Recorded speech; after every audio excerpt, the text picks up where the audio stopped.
இலவசங்களே இல்லாத டிவிக்கோட தேர்தல் அறிக்கை இது உண்மையாலுமே ரொம்ப புதுசா இருக்கு. ஆனா இது புதுசா இருக்குனே, புதுசா இருக்கு.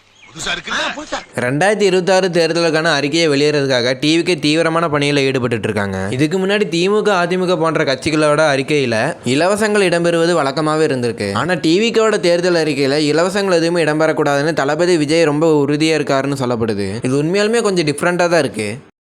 இது என்ன பிரமாதம்?